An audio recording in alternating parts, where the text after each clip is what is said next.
In 1950, when I started in the Lower Alloways Creek Township School District, there were 4 schools throughout the township. Instead of all grades being in one school and in each little town, as they were when my father and his generation went through the school district, we were now, different grades were at different schools. So it was designated for a particular grade, and students were then bused to their school.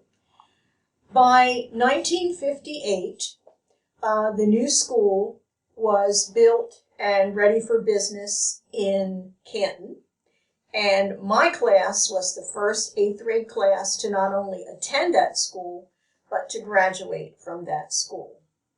Things were drastically different in the new school based on what we had been used to in our little one-room schoolhouses throughout the district. And I just want to add here that both of my parents were very influential in getting that new school built. I remember Mom telling me how that the PTA mothers went door to door trying to encourage people to vote, of course, to float the bond to pay for the new school. And I don't know if my dad was on the school board, but he was very involved in the drafting part of the layout of the new school. When we were in the one-room schoolhouses, if you wanted a drink, you went outside with your cup and got your water from the hand pump. If you needed to use the bathroom, you went to an outhouse, which was kind of no big deal to most of us because we didn't have flush toilets or indoor plumbing anyway at home. So going to school didn't seem strange or unusual, not to everybody, but to many students in the district. When we moved into our house in Harmersville, we had a wooden pump box and a hand pump, as well as an outhouse. So very much like what I experienced when I went to school. When we got to the new school, we had hot and cold running water, we had a sink, and there was a boys' bathroom and a girls' bathroom, and two grades, like 7th and 8th grade, shared those bathrooms. Graduation prior to that year was held, I believe, at Canton Baptist Church. It might have been in other churches in the district, but I know for sure that Canton Baptist Church was probably the only venue in town that was big enough to accommodate the class on the podium and their parents in the audience. For heat in our little one-room schoolhouses, we had coal burning, which I think were then converted to oil-fired space heaters. And one of the jobs that older students told me that they had to do was to dump a fresh load of coal into the heater with no concern that we would be burned at all. It's just what you did, and I guess people were careful. Of course, in the new school, we had a central heating system. In the beginners and first grade room, and for sure in 7th grade, I'm pretty sure we had those desks that were screwed to the floor with the seat in front and then the desk part in the back. I even have my dad's little desk that he sat in first grade at the Crossroads Schoolhouse. Of course, when we moved into the new school, we had all fancy new desks and chairs, which were very easily moved. In going to the one-room schoolhouses, no fancy gym equipment. We had a kickball, jump rope, we could play hopscotch, we could, as I said earlier, we could play house with the leaves and the tree roots and the acorns. And we did have what we called monkey bars. Back in those days, girls had to wear skirts or dresses to school. So if you wanted to play on the monkey bars, you had to wear shorts or pants under your skirt.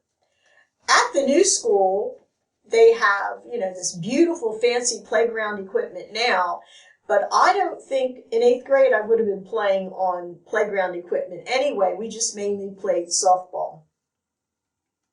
I already mentioned that one of the highlights of recess at the Canton School was to go skate or slide on the ice.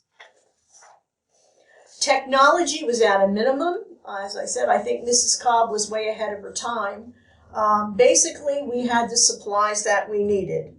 We had paper, pencil, rulers, erasers. I remember the white paste in the jar that some kids just had to try out to taste it. And then there was that orangey kind of glue in the bottle with a rubber stopper, and you would press down on your paper to dispense the glue.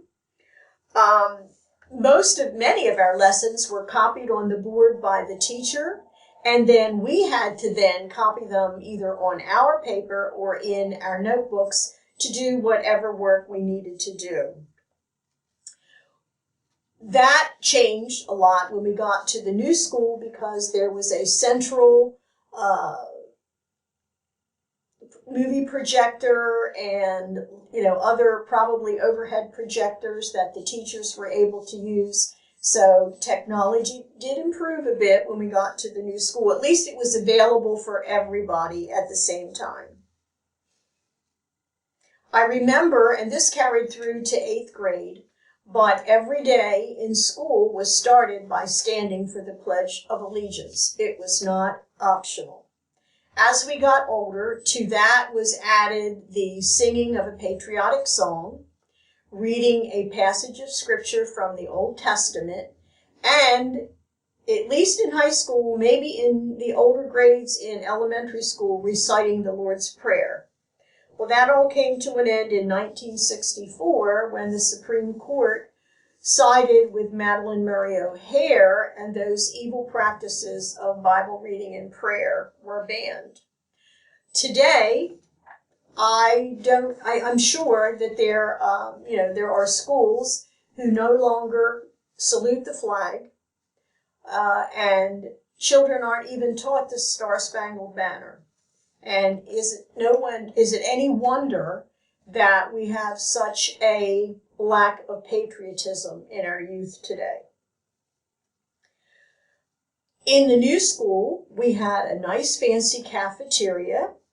As far as I know, it was managed in the very beginning by Mrs. Doris Hutton.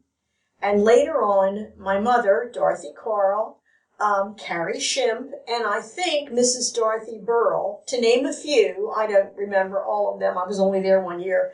But they were the lunch ladies who helped in the cafeteria.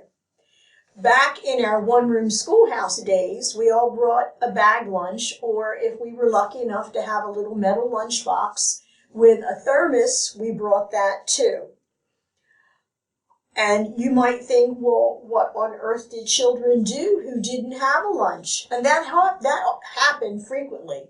It didn't matter. Somebody was always willing to give up a tuna fish sandwich.